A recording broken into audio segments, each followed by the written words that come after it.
Punjabi radio ਵੈਸੇ ਸੁਣ ਰਹੇ ਸਾਰੇ ਸਰੋਤਿਆਂ ਨੂੰ ਬਲਵਿੰਦਰ ਕੌਰ ਵੱਲੋਂ ਪਿਆਰ ਭਰੀ ਸਤਿ ਸ੍ਰੀ ਅਕਾਲ। ਪ੍ਰੋਗਰਾਮ ਖਬਰ ਤੇ ਨਜ਼ਰ ਵਿੱਚ ਹੋਣਗੇ ਸਾਡੇ ਨਾਲ ਬਲਤੇਜ ਪੰਨੂ ਜੀ, ਦੱਸਣਗੇ ਭਾਰਤ ਵਿੱਚ ਪੰਜਾਬ ਦੇ ਵਿੱਚ ਕੀ ਕੁਛ ਵਾਪਰਿਆ। ਖਬਰਾਂ 'ਤੇ ਨਜ਼ਰ ਮਾਰਾਂਗੇ। ਖਬਰਾਂ ਤੋਂ ਪਹਿਲਾਂ ਧੰਨਵਾਦ ਸਾਡੇ ਸਪਾਂਸਰ ਦਾ ਜਿਨ੍ਹਾਂ ਨੇ ਇਸ ਪ੍ਰੋਗਰਾਮ ਨੂੰ ਸਪਾਂਸਰ ਕੀਤਾ, ਸਭ ਤੱਕ ਪਹੁੰਚਾਇਆ। ਮਨਜੀਤ ਸਿੰਘ ਦੀਵਾਨਾ, ਅਮਰਜੀਤ ਸਿੰਘ ਖੰਗੂੜਾ ਫਰਜ਼ਨੋ, ਦੇਵ ਸਿੰਘ ਫਰਜ਼ਨੋ, ਖਾਲਸਾ ਇੰਸ਼ੋਰੈਂਸ ਏਜੰਸੀ ਸੈਨੋ ਜੀ, ਗੁਰਦੀਪ ਸਿੰਘ ਵਿਰਦੀ ਕਲੋਵਸ, ਸਤਨਾਮ ਸਿੰਘ ਸ਼ੇਰਗਿੱਲ ਸਲਮਾ। ਬਹੁਤ ਬਹੁਤ ਧੰਨਵਾਦ ਕਰਦੇ ਹਾਂ ਪ੍ਰੋਗਰਾਮਾਂ ਨੂੰ ਸਪਾਂਸਰ ਕੀਤਾ, ਸਭ ਤੱਕ ਪਹੁੰਚਾਇਆ। ਸਾਡੇ ਨਾਲ ਜੁੜ ਚੁੱਕੇ ਨੇ ਬਲਤੇਜ ਪੰਨੂ ਜੀ, ਸਤਿ ਸ਼੍ਰੀ ਅਕਾਲ, ਸਵਾਗਤ ਹੈ ਜੀ। ਸਤਿ ਸ਼੍ਰੀ ਅਕਾਲ ਜੀ, ਧੰਨਵਾਦ ਜੀ, ਬਹੁਤ ਮਿਹਰਬਾਨੀ।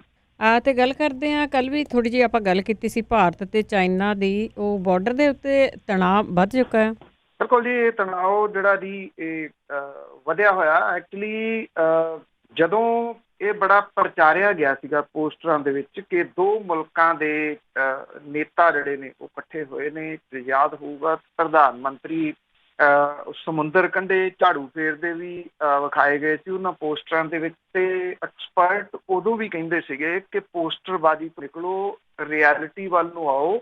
ਦੋ ਮੁਲਕਾਂ ਦੇ ਵਿਚਾਲੇ ਜਿਹੜੇ ਕੁਝ ਵਿਵਾਦ ਨੇ ਉਹਨਾਂ ਨੂੰ ਹੱਲ ਕਰੋ। ਹੱਲ ਕਰਨ ਦੀ ਤਾਂ ਗੱਲ ਉਦੋਂ ਨਹੀਂ ਕਹੀ ਗਈ, ਪਰ ਇਹ ਪ੍ਰਚਾਰ ਦਿੱਤਾ ਗਿਆ ਜੀ ਕਿ ਸਾਡੇ ਨੇਤਾਵਾਂ ਨੇ ਬੱਲੇ ਬੱਲੇ ਕਰਾਤੀ, ਧੰਨ ਧੰਨ ਕਰਾਤੀ। ਕਾਹਦੇ 'ਚ ਇਹ ਨਹੀਂ ਪਤਾ। ਨੇਪਾਲ ਵਰਗਾ ਛੋਟਾ ਮੁਲਕ ਵੀ ਜਿਹੜਾ ਉਹ ਬੋਲੀ ਜਾਂਦਾ ਭਾਰਤ ਦੇ ਅਗੇਂਸਟ। ਪਾਕਿਸਤਾਨ ਦੇ ਨਾਲ ਸੰਬੰਧ ਕਿਹੋ ਜਿਹੇ ਆ, ਕਿਸੇ ਤੋਂ ਲੁਕੇ ਛੁਪੇ ਨਹੀਂ। ਬੰਗਲਾਦੇਸ਼ ਕੀ ਕਹਿੰਦਾ ਇਹ ਵੀ ਇਸ ਗੱਲ ਤੋਂ ਕੋਈ ਅਣਜਾਣ ਨਹੀਂ। ਚਾਈਨਾ ਦੇ ਨਾਲ ਸੰਬੰਧ ਇੱਕ ਵਾਰੀ ਫੇਰ ਜਿਹੜਾ ਉਹ ਖਰਾਬ ਹੋਣ ਵੱਲ ਨੂੰ ਵੱਧ ਰਹੇ ਆ। ਪੂਰਬੀ ਲੱਦਾਖ ਦੇ ਵਿੱਚ ਅਸਲ ਕੰਟਰੋਲ ਰੇਖਾ ਦੇ ਨਾਲ ਭਾਰਤ ਤੇ ਚਾਈਨਾ ਦੀਆਂ ਫੌਜਾਂ ਦੇ ਵਿੱਚ ਜਾਰੀ ਟਕਰਾਅ ਦੇ ਦਰਮਿਆਨ ਪ੍ਰਧਾਨ ਮੰਤਰੀ ਨੇ ਕੌਮੀ ਸੁਰੱਖਿਆ ਸਲਾਹਕਾਰ, ਚੀਫ ਆਫ ਡਿਫੈਂਸ ਤੇ ਤਿੰਨਾਂ ਫੌਜਾਂ ਦੇ ਮੁਖੀਆਂ ਦੇ ਨਾਲ ਮੀਟਿੰਗ ਜਿਹੜੀ ਆ ਉਹ ਕੀਤੀ ਹੈ। ਇਹਦਾ ਮੁੱਖ ਮੰਤਵ ਜਿਹੜਾ ਜੀ ਸੁਰੱਖਿਆ ਚੁਣੌਤੀਆਂ ਨਾਲ ਨਿਪਟਣ ਲਈ ਭਾਰਤ ਦੀਆਂ ਫੌਜੀ ਤਿਆਰੀਆਂ ਤੇ ਨਜ਼ਰਸਾਨੀ ਤੇ ਇਹਨਾਂ ਨੂੰ ਮਜ਼ਬੂਤ ਕਰਨਾ। ਔਰ ਮੀਟਿੰਗ ਦੇ ਦੌਰਾਨ ਜਿਹੜੇ ਦੀ ਫੌਜ ਦੇ ਮੁਖੀ ਨੇ ਪ੍ਰਧਾਨ ਮੰਤਰੀ ਨੂੰ ਫੌਜ ਦੇ ਆਧੁਨਿਕਰਨ ਤੇ ਲੈਫਟੀਨੈਂਟ ਜਨਰਲ ਸ਼ੇਕਾਟਕਰ ਕਮੇਟੀ ਦੀਆਂ ਕੀਤੀਆਂ ਸਿਫਾਰਿਸ਼ਾਂ ਨੂੰ ਅਮਲ ਦੇ ਵਿੱਚ ਲਿਆਉਣ ਦੇ ਬਾਰੇ ਜਿਹੜਾ ਜੀ ਦੱਸਿਆ। ਦੂਜੇ ਪਾਸੇ ਚਾਈਨੀਜ਼ ਰਾਸ਼ਟਰਪਤੀ ਸ਼ੀ ਜਿਨਪਿੰਗ ਨੇ ਭਾਰਤ ਦੇ ਨਾਲ ਜਾਰੀ ਸਰਹੱਦੀ ਤਣਾਅ ਦੇ ਦਰਮਿਆਨ ਫੌਜ ਨੂੰ ਜੰਗੀ ਤਿਆਰੀਆਂ ਤੇਜ਼ ਕਰਨ ਲਈ ਕਹਿੰਦੇ ਆ ਮੁਲਕ ਦੀ ਪੂਰੀ ਦਲੇਰੀ ਦੇ ਨਾਲ ਬਚਾਅ ਕਰਨ ਦੀ ਤਾਕੀਦ ਜਿਹੜੀ ਉਹ ਕੀਤੀ ਹੈ। ਚਾਈਨਾ ਦੀ ਸੱਤਾਧਾਰੀ ਕਮਿਊਨਿਸਟ ਪਾਰਟੀ ਦੇ ਜਨਰਲ ਸਕੱਤਰ ਤੇ 20 ਲੱਖ ਦੀ ਨਫਰੀ ਵਾਲੇ ਤਾਕਤਵਰ ਫੌਜ ਦੇ ਮੁਖੀ ਸ਼ੀ ਜਿਨਪਿੰਗ ਨੇ ਇਹ ਟਿੱਪਣੀਆਂ ਸੰਸਦ ਦੇ ਮੌਜੂਦਾ ਇਜਲਾਸ ਦੇ ਦੌਰਾਨ ਪੀਪਲਜ਼ ਲਿਬਰੇਸ਼ਨ ਆਰਮੀ ਤੇ ਪੀਪਲਜ਼ ਆਰਮਡ ਫੋਰਸ ਦੇ ਡੈਲੀਗੇਸ਼ਨਾਂ ਦੀ ਮੀਟਿੰਗ ਦੇ ਮੌਕੇ ਦੇ ਉੱਤੇ ਜਿਹੜੀ ਉਹ ਕੀਤੀ। ਸ਼ੀ ਜਿਨਪਿੰਗ ਨੇ ਫੌਜ ਨੂੰ ਹੁਕਮ ਦਿੱਤੇ ਕਿ ਉਹ ਮੁਸ਼ਕਲ ਤੋਂ ਮੁਸ਼ਕਲ ਤੇ ਮਾੜੇ ਤੋਂ ਮਾੜੇ ਹਾਲਾਤ ਦੇ ਟਾਕਰੇ ਲਈ ਹੁਣੇ ਤੋਂ ਤਿਆਰੀ ਕਰਦਿਆਂ ਆਪਣੀ ਸਿਖਲਾਈ ਤੇ ਜੰਗੀ ਤਿਆਰੀਆਂ ਨੂੰ ਜਿਹੜਾ ਜੀ ਉਹ ਤੇਜ਼ ਕਰ ਦੇਣ। ਇਹ ਦੋਨਾਂ ਮੁਲਕਾਂ ਦੇ ਵਿਚਾਲੇ ਜਿਹੜਾ ਜੀ ਇਹ ਤਾਜ਼ਾ ਸ਼ੁਰੂ ਹੋਇਆ ਜਿਹੜਾ ਟਕਰਾਓ ਆ, ਇਹ ਕਿਸ ਪਾਸੇ ਵੱਲ ਨੂੰ ਜਿਹੜਾ ਜੀ ਦੋਨਾਂ ਮੁਲਕਾਂ ਨੂੰ ਲੈ ਕੇ ਜਾਊਗਾ, ਇਹ ਆਉਂਦੇ ਦਿਨਾਂ ਦੇ ਦੌਰਾਨ ਜਿਹੜਾ ਜੀ ਉਹ ਪਤਾ ਲੱਗੂਗਾ। ਪਰ ਇੱਕ ਗੱਲ ਜ਼ਰੂਰ ਆ ਕਿ ਦੋਵਾਂ ਮੁਲਕਾਂ ਦੇ ਵਿਚਾਲੇ ਇੱਕ ਵਾਰੀ ਫੇਰ ਜਿਹੜਾ ਜੀ ਹਾਲਾਤ ਤਣਾਅਪੂਰਨ ਬਣ ਗਏ ਆ। ਔਰ ਬਿਨਾਂ ਕਿਸੇ ਸ਼ੱਕ ਦੇ ਇਹ ਜਿਹੜੇ ਤਣਾਅਪੂਰਨ ਹਾਲਾਤ ਨੇ ਜੀ ਇਹ ਕੋਈ ਚੰਗਾ ਤਾਂ ਮਾਹੌਲ ਜਿਹੜਾ ਜੀ ਉਹ ਨਹੀਂ ਸਿਰਜ ਰਹੇ। ਕਿਹਾ ਕੁਝ ਜਾ ਰਿਹਾ ਜੀ, ਪਰ ਰਿਐਲਿਟੀ ਜਿਹੜੀ ਆ ਉਹ ਕੁਛ ਹੈ। ਜਿਵੇਂ ਮੈਂ ਕਿਹਾ ਕਿ ਪੋਸਟਰਾਂ ਦੇ ਵਿੱਚ ਬਹੁਤ ਕੁਛ ਜਿਹੜਾ ਜੀ ਉਹ ਕੱਢ ਲਿਆ ਗਿਆ ਸੀ, ਦਿਖਾ ਦਿੱਤਾ ਗਿਆ ਸੀਗਾ ਕਿ ਸਭ ਕੁਛ ਠੀਕ ਠਾਕ ਹੈ। ਔਰ ਠੀਕ ਠਾਕ ਕਿੰਨਾ ਕੁ ਹੈ, ਆਹ ਕਹਾਣੀ ਜਿਹੜੀ ਜੀ ਉਹ ਸਾਹਮਣੇ ਆ ਗਈ। ਕੋਈ ਇੱਕ ਮੁਲਕ ਦੱਸੋ, ਗੁਆਂਢੀ ਇੱਕ ਮੁਲਕ ਜਿਹਦੇ ਨਾਲ ਗੁਆਂਢ ਦੇ ਵਿੱਚ ਹੋਵੇ ਤੇ ਉਹਦੇ ਨਾਲ ਸੰਬੰਧ ਜਿਹੜੇ ਜੀ ਉਹ ਚੰਗੇ ਹੋਣ। ਬਿਲਕੁਲ ਜੀ, ਜਿਹੜੇ ਦੇਸ਼ ਦੇ ਵਿੱਚ ਹੀ ਹਫੜਾ ਦਫੜੀ ਪਾ ਰੱਖਦੇ ਆ, ਮੌਬ ਲਿੰਚਿੰਗ ਕਰਦੇ ਆ, ਉਹਨਾਂ ਨੂੰ ਹੁਣ ਬਾਰਡਰ 'ਤੇ ਭੇਜ ਦੇਣਾ ਚਾਹੀਦਾ। ਤੇ ਅੱਗੇ ਕਰਦੇ ਹੈਗੇ ਆ ਗੱਲ, ਮੁਲਕ ਦੇ ਵਿੱਚ 531 ਜ਼ਿਲ੍ਹੇ ਆ ਤੇ ਇੱਥੇ ਜਿਹੜੀ ਟੈਸਟਿੰਗ ਕਿਵੇਂ ਹੁੰਦੀ ਆ? ਦੇਖੋ ਇਹ ਦੇਸ਼ ਦੇ ਵਿੱਚ ਜਿਹੜੀ ਗਿਣਤੀ ਆ 1.5 ਲੱਖ ਨੂੰ ਕ੍ਰਾਸ ਕਰ ਗਈ ਹੋਈ ਆ। ਜਿਹੜਾ ਮੌਤ ਦਾ ਅੰਕੜਾ ਸਰਕਾਰੀ ਰਜਿਸਟਰਾਂ ਦੇ ਅਨੁਸਾਰ 4000 ਦੇ ਨੇੜੇ ਪਹੁੰਚ ਗਿਆ। ਮਾਮਲੇ ਵਧਣ ਦਾ ਕਾਰਨ ਟੈਸਟਿੰਗ ਵਧਣਾ ਜਿਹੜੀ ਜੀ ਉਹ ਕਿਹਾ ਜਾ ਰਿਹਾ। ਇੱਕ ਹਫ਼ਤੇ ਤੋਂ ਰੋਜ਼ਾਨਾ ਕਰੀਬ 1 ਲੱਖ ਟੈਸਟ ਹੋ ਰਿਹਾ ਸਰਕਾਰੀ ਅੰਕੜਿਆਂ ਦੇ ਮੁਤਾਬਕ। 26 ਮਈ ਤੱਕ 31,26,000 ਤੋਂ ਜ਼ਿਆਦਾ ਟੈਸਟ ਹੋ ਚੁੱਕਿਆ। Indian council of medical research ਨੇ ਪਿਛਲੇ ਦਿਨੀ ਇਹ ਗੱਲ ਕਹੀ ਸੀ ਕਿ ਪੂਰਾ ਫੋਕਸ ਜਿਹੜਾ ਜੀ ਉਹ ਟੈਸਟਿੰਗ ਦੇ ਉੱਤੇ। ਅੱਛਾ, ਉਹਨਾਂ ਨੇ ਕਹਿਤਾ, ਰਿਐਲਿਟੀ ਸੁਣੋ ਜੀ। ICA ਦੇ ਮੁਤਾਬਕ 26 ਮਈ ਤੱਕ ਦੇਸ਼ ਦੇ ਵਿੱਚ RT-PCR ਦੇ ਵਾਸਤੇ 453 ਲੈਬ ਹੈ। ਇਹਦੇ ਵਿੱਚੋਂ 304 ਸਰਕਾਰੀ, 149 ਪ੍ਰਾਈਵੇਟ ਨੇ। RT-PCR ਤੋਂ ਇਲਾਵਾ ਟਰੂਨੇਟ ਟੈਸਟ ਦੇ ਵਾਸਤੇ 105 ਤੇ CBNAAT ਟੈਸਟ ਦੇ ਵਾਸਤੇ 54 ਲੈਬ ਨੇ। ਕਰੋਨਾ ਦੀ ਜਾਂਚ ਦੇ ਵਾਸਤੇ RT-PCR ਟੈਸਟ ਸਭ ਤੋਂ ਜ਼ਿਆਦਾ ਜ਼ਰੂਰੀ ਕਹੀ ਜਾਂਦੀ ਆ। ਦੇਸ਼ ਦੇ ਵਿੱਚ 531 ਜ਼ਿਲ੍ਹਿਆਂ ਦੇ ਵਿੱਚ ਕਰੋਨਾ ਦੀ ਜਾਂਚ ਦੇ ਵਾਸਤੇ RT-PCR ਟੈਸਟਿੰਗ ਲੈਬ ਹੀ ਨਹੀਂ ਆ। ਦੇਸ਼ ਦੇ ਵਿੱਚ 37 ਰਾਜਾਂ ਦੇ ਵਿੱਚ 733 ਜ਼ਿਲ੍ਹੇ ਨੇ ਔਰ 717 ਜ਼ਿਲ੍ਹਿਆਂ ਦਾ ਡਾਟਾ ਹੈ, ਜਿਹਦੇ ਵਿੱਚ 186 ਜ਼ਿਲ੍ਹੇ ਇਸ ਤਰ੍ਹਾਂ ਦੇ ਨੇ ਜਿਨ੍ਹਾਂ ਦੇ ਵਿੱਚ ਟੈਸਟਿੰਗ ਜਿਹੜੀ ਆ ਉਹ ਜਿਹੜੇ ਇੱਕ ਜ਼ਿਲ੍ਹੇ ਦੇ ਵਿੱਚ ਇੱਕ ਟੈਸਟਿੰਗ ਲੈਬ ਤੋਂ ਜ਼ਿਆਦਾ ਜਿਹੜਾ ਜੀ ਉਹ ਨਹੀਂ ਆ। ਮੁੰਬਈ ਦੇ ਵਿੱਚ RT-PCR ਦੇ ਵਾਸਤੇ 9 ਟੈਸਟਿੰਗ ਲੈਬ ਨੇ। 717 ਜ਼ਿਲ੍ਹਿਆਂ ਦੇ ਵਿੱਚੋਂ 427 ਇਸ ਤਰ੍ਹਾਂ ਦੇ ਨੇ ਜਿਨ੍ਹਾਂ ਦੇ ਵਿੱਚ ਘੱਟੋ ਘੱਟ ਇੱਕ ਕਰੋਨਾ ਜਿਹੜਾ ਜੀ ਉਹ ਜ਼ਰੂਰ ਹੈਗਾ ਮਰੀਜ਼ ਜਿਹੜਾ ਜੀ, ਔਰ ਇੱਥੇ ਵੀ ਟੈਸਟਿੰਗ ਲੈਬ ਨਹੀਂ ਗੀ। ਇਹਦਾ ਮਤਲਬ ਇਹ ਹੈ ਕਿ ਇਹਨਾਂ ਜ਼ਿਲ੍ਹਿਆਂ ਦੇ ਵਿੱਚ ਜੇ ਕੋਈ ਮਿਲਦਾ ਤਾਂ ਉਹਦੇ ਵਾਸਤੇ ਟੈਸਟ ਆਉਣ ਦੇ ਉੱਤੇ ਸਮਾਂ ਜਿਹੜਾ ਜੀ ਉਹ ਲੱਗੂਗਾ, ਭਾਵ ਕਿ ਉਹਨੂੰ ਕਿਸੇ ਹੋਰ ਜ਼ਿਲ੍ਹੇ ਦੇ ਵਿੱਚ ਟੈਸਟਿੰਗ ਦੇ ਵਾਸਤੇ ਜਿਹੜਾ ਉਹ ਭੇਜਣਾ ਪਊਗਾ। ਇਹ ਤਕਰੀਬਨ ਜਿਹੜਾ ਜੀ ਉਹ ਹੈ। ਕਰੋਨਾ ਦਾ ਸਭ ਤੋਂ ਜ਼ਿਆਦਾ ਪ੍ਰਭਾਵ ਮਹਾਰਾਸ਼ਟਰ ਦੇ ਵਿੱਚ ਹੈ। 26 ਮਈ ਤੱਕ 52,667 ਮਰੀਜ਼ ਇੱਥੇ ਜਿਹੜਾ ਆ ਚੁੱਕੇ ਆ। 36 ਦੇ ਵਿੱਚੋਂ 16 ਜ਼ਿਲ੍ਹਿਆਂ ਦੇ ਵਿੱਚ RT-PCR ਦੇ ਵਾਸਤੇ ਟੈਸਟਿੰਗ ਲੈਬ ਹੈ, ਜਦੋਂ ਕਿ ਕੁੱਲ ਮਿਲਾ ਕੇ 62 ਟੈਸਟਿੰਗ ਲੈਬ ਨੇ। ਕਰੋਨਾ ਮਰੀਜ਼ਾਂ ਦੀ ਗਿਣਤੀ ਦੇ ਮਾਮਲੇ ਦੇ ਵਿੱਚ ਦੂਜਾ ਨੰਬਰ ਤਾਮਿਲਨਾਡੂ ਦਾ, ਉੱਥੇ 17,082 ਕੇਸ ਜਿਹੜੇ ਆ ਚੁੱਕੇ ਹੋਏ ਆ। ਔਰ ਤਾਮਿਲਨਾਡੂ ਦੇਸ਼ ਦਾ ਇੱਕੋ ਇੱਕ ਰਾਜ ਹੈ ਜਿੱਥੇ 32 ਦੇ ਵਿੱਚੋਂ 28 ਜ਼ਿਲ੍ਹਿਆਂ ਮਤਲਬ ਕਿ 57.5% ਜ਼ਿਲ੍ਹਿਆਂ ਦੇ ਵਿੱਚ ਟੈਸਟਿੰਗ ਲੈਬ ਹੈ। ਤਾਮਿਲਨਾਡੂ ਇੱਕੋ ਇੱਕ ਇਹੋ ਜਿਹਾ ਹੈ ਜੀ। ਜੇ ਤਰੱਕੀ ਜਿਹੜੀਆਂ ਚੀਜ਼ਾਂ ਦੇ ਉੱਤੇ ਦਿਖਣੀ ਹੈ ਉਹ ਇਹ ਚੀਜ਼ਾਂ ਨੇ ਜੀ। ਇਹਨਾਂ ਦੀ ਗੱਲ ਤਾਂ ਰਾਜਾਂ ਦੀ ਕੀਤੀ ਜਾਂਦੀ, ਪਰ ਇਹਨਾਂ ਦੀ ਆਹ ਚੀਜ਼ਾਂ ਕਦੇ ਨਹੀਂ ਦੇਖੀਆਂ ਜਾਂਦੀਆਂ ਕਿ ਉੱਥੇ ਫਿਰ ਵੀ ਲੋਕ ਸੁਚੇਤ ਨੇ। ਜਿਨ੍ਹਾਂ ਪੋਲੀਟੀਸ਼ੀਅਨਾਂ ਨੂੰ ਪੱਬਾਂ ਭਾਰ ਕੀਤਾ, ਉਹ ਚਾਹੇ ਐਜੂਕੇਸ਼ਨ ਦਾ ਮਾਮਲਾ ਹੈ, ਚਾਹੇ ਹੈਲਥ ਦਾ ਮਾਮਲਾ ਹੈ, ਇਸ ਮਾਮਲੇ ਦੇ ਵਿੱਚ ਉਹਨਾਂ ਨੂੰ ਆਪਣੇ ਰਾਈਟਸ ਦੇ ਬਾਰੇ ਦੇ ਵਿੱਚ ਜਿਹੜਾ ਜੀ ਉਹ ਪਤਾ ਹੈ। ਟੈਸਟਿੰਗ ਲੈਬ ਦੇ ਮਾਮਲੇ ਦੇ ਵਿੱਚ ਤਾਮਿਲਨਾਡੂ ਪਹਿਲੇ ਨੰਬਰ ਦੇ ਉੱਤੇ ਆ, ਜਿੱਥੇ ਕਿ 28 ਜ਼ਿਲ੍ਹਿਆਂ ਦੇ ਵਿੱਚ 65 ਲੈਬ ਇਸ ਵੇਲੇ ਜਿਹੜੀਆਂ ਜੀ ਉਹ ਮੌਜੂਦ ਨੇ ਜੀ। ਤੇ ਅੱਗੇ ਗੱਲ ਕਰਦੇ ਹਾਂ, ਪੰਜਾਬ ਦੇ ਮੰਤਰੀਆਂ ਤੇ ਚੀਫ ਸਕੱਤਰ ਦੇ ਵਿੱਚ ਖੜਕ ਰਹੀ ਸੀ, ਪਰ ਹੁਣ ਉਹਨਾਂ ਦੇ ਵਿੱਚ ਸੁਲਹ ਸਫਾਈ ਦੇ ਅਸਾਰ ਵੀ ਬਣ ਰਹੇ ਆ। ਦੇਖੋ, ਹੋ ਹੀ ਜਾਣੀ ਸੀਗੀ ਆਖਰ ਤਾਂ, ਜਿਹੜੀ ਉਹ ਹੋ ਜਾਣੀ ਸੀਗੀ। ਉਹਦਾ ਰੀਜ਼ਨ ਜਿਹੜਾ ਜੀ ਇਹ ਆ ਕਿ ਬੁੱਕਲ 'ਚ ਗੁੜ ਜਿਹੜਾ ਜੀ ਉਹ ਭੁਰਦਾ। ਇਹ ਪਤਾ ਅਫਸਰਾਂ ਨੂੰ ਵੀ ਆ। ਅਫਸਰ ਵੀ ਐਡੇ ਕੋ ਕੱਚੇ ਕੂੜੇ ਨਹੀਂ ਹੁੰਦੇ ਕਿ ਅਫਸਰੀ ਐਵੇਂ ਕਰ ਜਾਂਦੇ ਆ। ਕੱਲੇ ਕੱਲੇ ਦੀ ਫਾਈਲ ਬਣਾ ਕੇ ਉਹ ਵੀ ਬੈਠੇ ਹੁੰਦੇ ਆ, ਤੇ ਗਾਂ ਜਿਹੜੇ ਮੰਤਰੀ ਨੇ, ਨੇਤਾ ਨੇ, ਉਹ ਅਫਸਰਾਂ ਦੀ ਫਾਈਲ ਬਣਾਈ ਬੈਠੇ ਹੁੰਦੇ ਆ। ਦੋਵੇਂ ਇੱਕ ਦੂਜੇ ਨੂੰ ਫਾਈਲਾਂ ਜਿਹੜੀਆਂ ਜੀ ਉਹ ਵਿਖਾ ਕੇ ਫਿਰ ਆਪਣਾ ਜਿਹੜਾ ਜੀ ਉਹ ਤੋਰੀ ਫੁਲਕਾ ਤੋਰਦੇ ਆ। ਕਿਤੇ ਕਿਤੇ ਇੱਟ ਖੜਕਾ ਜਿਹੜਾ ਜੀ ਉਹ ਜ਼ਰੂਰ ਆ ਜਾਂਦਾ ਵਿਚਾਲੇ, ਤੇ ਫਿਰ ਜਿਹੜਾ ਜੀ ਸਮਝੌਤਾ ਇਸ ਕਰਕੇ ਇਦਾਂ ਜਿਹੜਾ ਜੀ ਉਹ ਕਰਨਾ ਪੈ ਜਾਂਦਾ ਵੀ ਭਾਈ ਜੇ ਦੋਵੇਂ ਜਾਣੇ ਜਿਹੜਾ ਜੀ ਇਦਾਂ ਦੀ ਜਿੱਦਾਂ ਕਰੋਗੇ ਜਿਹੋ ਜਿਹੀਆਂ ਤੁਸੀਂ ਕਰ ਰਹੇ ਹੋ, ਤੇ ਫਿਰ ਇਹਦੇ ਵਿੱਚੋਂ ਜਿਹੜਾ ਜੀ ਉਹ ਲਾਹਾ ਕੌਣ ਲੈ ਜਾਊਗਾ? ਕੋਈ ਹੋਰ ਲਾਹਾ ਜਿਹੜਾ ਜੀ ਉਹ ਲੈ ਜਾਊਗਾ। ਮਤਲਬ ਕਿ ਜੇ ਕਹਾਣੀਆਂ ਜਿਹੜੀਆਂ ਜੀ ਉਹ ਸਾਹਮਣੇ ਆਈਆਂ ਤੇ ਫਿਰ ਦੋਵਾਂ ਧਿਰਾਂ ਦੀਆਂ ਆਉਣਗੀਆਂ।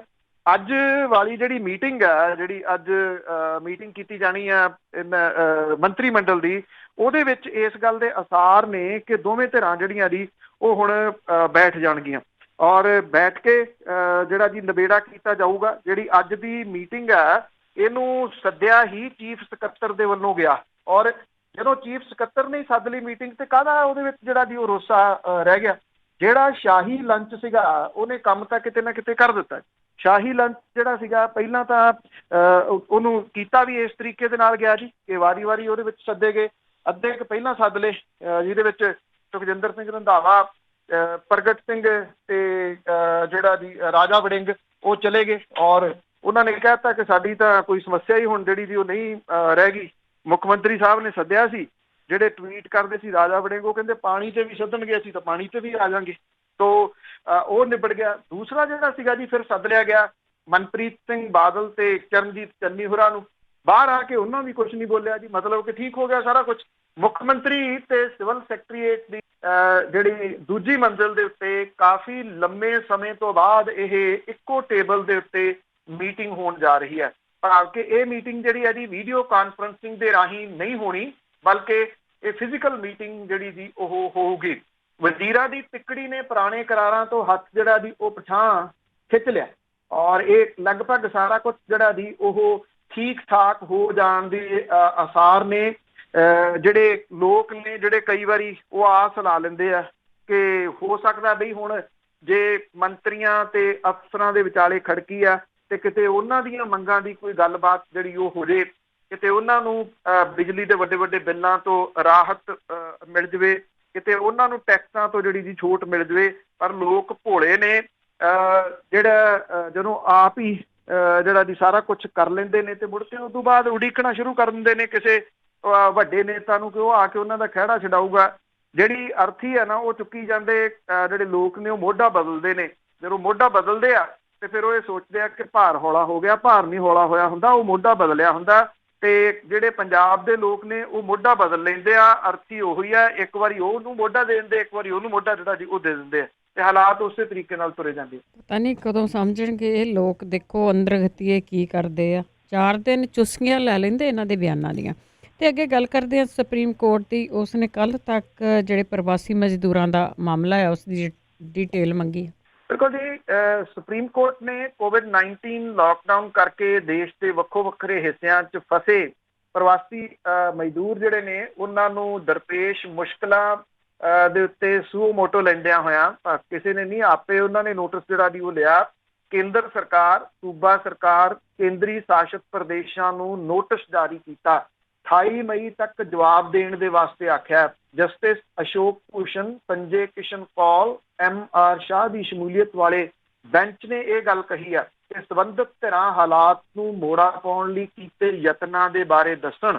ਬੈਂਚ ਨੇ ਕਿਹਾ ਕਿ ਭਾਰਤ ਸਰਕਾਰ ਤੇ ਰਾਜ ਸਰਕਾਰਾਂ ਨੇ ਹਾਲਾਂਕਿ ਜਿਹੜਾ ਜੀ ਇਸ ਮਾਮਲੇ ਦੇ ਉੱਤੇ ਕੁਝ ਕੰਮ ਕੀਤਾ, ਪਰ ਅਜੇ ਥੋੜਾ ਤੇ ਘਾਟਾਂ ਬਰਕਰਾਰ ਨੇ। ਬੈਂਚ ਨੇ ਕਿਹਾ ਕਿ ਸਾਡਾ ਵਿਚਾਰ ਹੈ ਕਿ ਹਾਲਾਤ ਨੂੰ ਮੋੜਾ ਦੇਣ ਲਈ ਅਸਰਦਾਰ ਤੇ ਕੇਂਦਰਿਤ ਹੋ ਕੇ ਯਤਨਾਂ ਦੀ ਜਿਹੜੀ ਉਹ ਲੋੜ ਹੈ। ਤੇ ਬਹੁਤ ਦੇਰ ਦੇ ਨਾਲ ਜਿਹੜਾ ਦੀ ਚੁੱਕਿਆ ਗਿਆ ਸਟੈਪ ਹੈ ਸੁਪਰੀਮ ਕੋਰਟ ਦੇ ਵੱਲੋਂ, ਕਿਉਂਕਿ ਹਾਲਾਤ ਜਿਹੜੇ ਆ ਉਹ ਸਭ ਨੂੰ ਪਤਾ ਹੈ ਕਿ ਕਿਹੋ ਜਿਹੇ ਜਿਹੜੇ ਜੀ ਉਹ ਬਣ ਚੁੱਕੇ ਹੋਏ ਆ। ਇਹਦੇ ਜਿਹੜੇ ਵਿਚਾਲੇ ਇੱਕ ਖਬਰ ਇਹ ਵੀ ਆ ਰਹੀ ਹੈ ਜੀ ਕਿ 11 ਪ੍ਰਵਾਸੀ ਮਜ਼ਦੂਰ ਨੇ 8 ਦਿਨਾਂ ਦਾ ਲੰਮਾ ਸਫ਼ਰ ਤੈਅ ਕਰਕੇ ਗੁੜਗਾਉਂ ਤੋਂ ਬਿਹਾਰ ਦੇ ਮੁਜ਼ੱਫਰਪੁਰ ਜ਼ਿਲ੍ਹੇ ਦੇ ਵਿੱਚ ਪਹੁੰਚ ਗਏ। ਔਰ ਇਹ ਪੈਂਡਾ ਉਹਨਾਂ ਨੇ ਜਿਹੜੇ ਸਾਈਕਲ ਰਿਕਸ਼ੇ ਨੇ ਉਹਨਾਂ ਦੇ ਰਾਹੀਂ ਪੂਰਾ ਜਿਹੜਾ ਜੀ ਕੀਤਾ।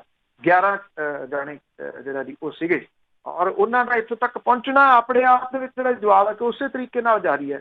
ਦੁਨੀਆ ਭਰ ਦੇ ਵਿੱਚ ਜਿਹੜੀਆਂ ਖਬਰਾਂ ਨੇ ਜਗ੍ਹਾ ਬਣਾਈ, ਚਾਹੇ ਉਹ ਇੰਟਰਨੈਸ਼ਨਲ ਪੱਧਰ ਦੇ ਉੱਤੇ ਛਪਦੇ ਵੱਡੇ ਅਖਬਾਰ ਨੇ, ਉਹਨਾਂ ਦੇ ਵਿੱਚ ਕੁੜੀ ਦੀ ਫੋਟੋ ਆਈ ਜਿਹੜੀ ਆਪਣੇ ਬਿਮਾਰ ਪਿਓ ਨੂੰ ਸਾਈਕਲ ਦੇ ਉੱਤੇ ਖਿੱਚ ਕੇ ਲੈ ਗਈ 1200 ਕਿਲੋਮੀਟਰ ਤੱਕ ਜਿਹੜਾ ਜੀ, ਔਰ ਚਾਹੇ ਉਹਦੀ ਸੀ, ਚਾਹੇ ਮਜ਼ਦੂਰਾਂ ਨੂੰ ਪੈਂਦੀ ਕੁੱਟ, ਉਹਨਾਂ ਦੀ ਪਾਟੀਆਂ ਵਿਆਈਆਂ, ਪਾਟੇ ਹੋਏ ਜਿਹੜੇ ਪੈਰ ਸੀਗੇ, ਚਾਹੇ ਉਹ ਟੈਚੀ ਦੇ ਉੱਤੇ ਢੂਈ ਜਾਂਦੀ ਇੱਕ ਔਰਤ ਬੱਚੇ ਨੂੰ। ਇਹ ਫੋਟੋਆਂ ਜਿਹੜੀਆਂ ਸੀਗੀਆਂ ਵਿਸ਼ਵ ਪੱਧਰ ਦੇ ਵਿੱਚ ਜਿਹੜਾ ਜੀ ਉਹ ਸਾਹਮਣੇ ਆਈਆਂ। ਜੇ ਨਹੀਂ ਦਿਸੀਆਂ ਕਿਸੇ ਨੂੰ ਤਾਂ ਉਹ ਸਰਕਾਰਾਂ ਨੂੰ ਨਹੀਂ ਦਿਸੀਆਂ। ਇੱਥੇ ਪੰਜਾਬ ਦੇ ਮੁੱਖ ਮੰਤਰੀ ਹੋਰਾਂ ਦੇ ਵੱਲੋਂ ਐਡਵਾਈਜ਼ਰੀ ਜਾਰੀ ਕੀਤੀ ਸੀ ਪਰਸੋਂ, ਮੈਂ ਪੜ੍ਹ ਰਿਹਾ ਸੀਗਾ, ਕਹਿੰਦੇ ਜੀ ਡਿਪਟੀ ਕਮਿਸ਼ਨਰਾਂ ਨੂੰ ਹੁਕਮ ਦੇ ਦਿੱਤੇ ਆ ਕਿ ਜਿਹੜੇ ਪ੍ਰਵਾਸੀ ਮਜ਼ਦੂਰ ਜਿਹੜੇ ਤੁਰੇ ਜਾ ਰਹੇ ਸੜਕਾਂ ਤੇ ਉਹਨਾਂ ਨੂੰ ਰੋਕੋ, ਉਹਨਾਂ ਦੇ ਰਹਿਣ ਦਾ ਇੰਤਜ਼ਾਮ ਤੇ ਰੋਟੀ ਦਾ ਇੰਤਜ਼ਾਮ ਕਰੋ। ਕਿੱਥੋਂ? ਡਿਪਟੀ ਕਮਿਸ਼ਨਰ ਜੇਬਾਂ 'ਚ ਥੋੜ੍ਹੀ ਕਰਨਗੇ। ਡਿਪਟੀ ਕਮਿਸ਼ਨਰਾਂ ਨੂੰ ਐਡਵਾਈਜ਼ਰੀ ਜਾਰੀ ਕਰਤੀ। ਐਡਵਾਈਜ਼ਰੀ ਤਾਂ ਜਾਰੀ ਕਰਤੀ ਕਿਉਂਕਿ ਇਹਦਾ ਨੋਟਿਸ ਹਿਊਮਨ ਰਾਈਟਸ ਕਮਿਸ਼ਨ ਨੇ ਵੀ ਲਿਆ, ਹੁਣ ਸੁਪਰੀਮ ਕੋਰਟ ਨੇ ਲਿਆ, ਤਾਂ ਉੱਥੇ ਇਹ ਐਡਵਾਈਜ਼ਰੀ ਜਿਹੜੀ ਹੈ ਜੀ ਉਹ ਜਾ ਕੇ ਲਾ ਦਿੱਤੀ ਜਾਊਗੀ। ਸਾਰੇ ਰਾਜ ਇੱਦਾਂ ਹੀ ਕਰਨਗੇ। ਆਹ ਦੇਖੋ ਜੀ, ਅਸੀਂ ਐਡਵਾਈਜ਼ਰੀ ਜਿਹੜੀ ਉੱਥੇ ਜਾਰੀ ਕਰ ਦਿੱਤੀ ਹੈ ਤੇ ਇੱਥੇ ਹੁਣ ਜਿਹੜਾ ਜੀ ਉਹ ਤੁਰੰਤ ਤੋਂ ਰੋਕਿਆ ਜਾਵੇ। ਨਾ ਕੋਈ ਰੈਣ ਬਸੇਰੇ ਜਿੱਥੇ ਇਹਨਾਂ ਨੂੰ ਠਹਿਰਾਇਆ ਜਾਵੇ, ਨਾ ਕੋਈ ਉਹਨਾਂ ਦੀ ਰੋਟੀ ਦਾ ਜਿਹੜਾ ਜੀ ਉਹ ਇੰਤਜ਼ਾਮ ਜਿੱਥੇ ਉਹਨਾਂ ਨੂੰ ਬਿਠਾ ਕੇ ਰੋਟੀ ਖਵਾਈ ਜਾਵੇ। ਜੇ ਉਹ ਕਿਸੇ ਜਗ੍ਹਾ ਦੇ ਉੱਤੇ ਇਕੱਠੇ ਹੁੰਦੇ ਆ ਜਿੱਥੋਂ ਉਹਨਾਂ ਨੇ ਬੱਸਾਂ ਜਾਂ ਟ੍ਰੇਨਾਂ ਦੇ ਰਾਹੀਂ ਜਾਣਾ, ਉੱਥੇ ਡਾਂਗ ਫਿਰਦੀ ਹੈ। ਕਿੰਨੀ ਫਿਰਦੀ ਹੈ ਜੀ ਉਹ, ਕਿੰਨੀਆਂ ਖਬਰਾਂ ਕਿੰਨੇ ਦਿਨਾਂ ਤੋਂ ਆਪਾਂ ਜਿਹੜੀਆਂ ਜੀ ਉਹ ਸਾਂਝੀਆਂ ਕੀਤੀਆਂ ਨੇ। ਅਸਲ ਦੇ ਵਿੱਚ ਜਿਹੜੀ ਕੇਂਦਰ ਦੀ ਸਰਕਾਰ ਹੈ ਉਹ ਇਹ ਕਹਿ ਰਹੀ ਆ ਕਿ ਉਹਦੇ 6 ਸਾਲ ਪੂਰੇ ਹੋ ਰਹੇ ਆ ਜੀ 30 ਤਰੀਕ ਨੂੰ। 1 ਮਹੀਨੇ ਲਈ ਕਹਿੰਦੇ ਜਸ਼ਨ ਮਨਾਉਣੇ ਆ ਤੇ ਇਹ ਜਸ਼ਨ ਡਿਜੀਟਲ ਹੋਣਗੇ। ਤੁਸੀਂ ਦੇਖੋ ਕਿ ਜਿਹੜੇ ਢਾਂਚੇ ਦਾ ਜਲੂਸ ਇੱਕ ਕਿਸਮ ਦੇ ਨਾਲ ਨਿਕਲ ਗਿਆ, ਜਿਹੜੇ ਕਹਿੰਦੇ ਸੀ ਨੇੜੇ ਵਾਲੇ ਮੁਲਕਾਂ ਤੋਂ ਲਿਆ ਕੇ ਅਸੀਂ ਘੱਟ ਗਿਣਤੀਆਂ ਵਾਲੇ ਵਸਾਉਣੇ ਆ, ਉਹਨਾਂ ਨੂੰ ਲਿਆ ਕੇ ਇੱਥੇ ਨਾਗਰਿਕਤਾ ਦੇਣੀ ਆ ਤੇ ਇਹਦੇ ਨਾਂ ਹੇਠ ਅਜੇ ਵੀ ਨਿਆਣੇ ਜਿਹੜੇ ਯੂਨੀਵਰਸਿਟੀਆਂ ਵਾਲੇ ਉਹਨਾਂ ਦੀ ਅਰੈਸਟ ਕਰੀ ਜਾਂਦੇ ਆ ਵੀ ਉਹ ਇਹਦੇ ਅਗੇਂਸਟ ਕਿਉਂ ਬੋਲਦੇ ਆ।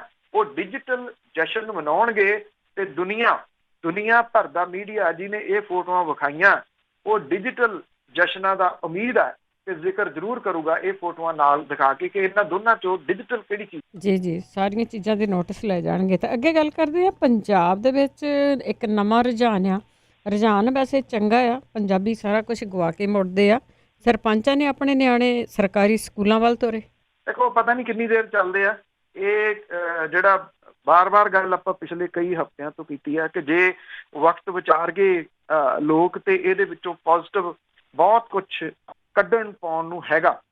ਇਹ ਨਹੀਂ ਆ ਕਿ ਸਾਰਾ ਕੁਝ ਜਿਹੜਾ ਜੀ ਉਹ ਤਬਾਹ ਹੋ ਗਿਆ। ਪਹਿਲੀ ਤਾਂ ਗੱਲ, ਜੇ ਕੱਦ ਵਾਲੇ ਝੋਨੇ ਤੋਂ ਪੰਜਾਬੀ ਮੁੜ ਆਉਂਦੇ ਆ, ਪੰਜਾਬ ਦਾ ਕਿਸਾਨ ਮੁੜ ਆਉਂਦਾ, ਉਹ ਵੱਟਾਂ ਵਾਲੇ ਝੋਨੇ ਦੇ ਉੱਤੇ ਬੈਡਾਂ ਦੇ ਉੱਤੇ ਜਿਹੜਾ ਝੋਨਾ ਉਧਰ ਨੂੰ ਆ ਜਾਂਦਾ ਤੇ ਪੰਜਾਬ ਦੁਬਾਰਾ ਤੋਂ ਸਰਵਾਈਵ ਕਰ ਸਕਦਾ। ਪੰਜਾਬ ਪਾਣੀ ਵਾਲੇ ਮਸਲੇ ਦੇ ਉੱਤੇ ਵੀ ਸਰਵਾਈਵ ਜਿਹੜਾ ਕਰ ਸਕਦਾ। ਪੰਜਾਬ ਬਿਮਾਰੀਆਂ ਤੋਂ ਬਚ ਸਕਦਾ ਜਿਹੜੀਆਂ ਕਿ ਇਸ ਕਬਜ਼ ਕਰਨ ਦੇ ਨਾਲ ਜਿਹੜੀਆਂ ਉਹ ਪੈਦਾ ਹੋ ਰਹੀਆਂ ਨੇ। ਇਹ ਇੱਕ ਤਾਂ ਵੱਡੀ ਜਿਹੜੀ ਗੱਲ ਹੈ। ਦੂਸਰੀ ਜਿਹੜੀ ਪੰਜਾਬੀ ਮਜ਼ਦੂਰ ਆ ਜਿਹੜਾ ਜੀ ਉਹਦੇ ਵਾਸਤੇ ਰਾਹ ਜਿਹੜਾ ਜੀ ਉਹ ਖੁੱਲਿਆ ਵੱਡੇ ਪੱਧਰ ਦੇ। ਸੋ ਦੇਖਣਾ ਹੈ ਕਿ ਉਹ ਇਸ ਓਪਰਚੁਨਿਟੀ ਨੂੰ ਗ੍ਰੈਬ ਜਿਹੜਾ ਜੀ ਉਹ ਕਰ ਸਕਦਾ ਜਾਂ ਨਹੀਂ।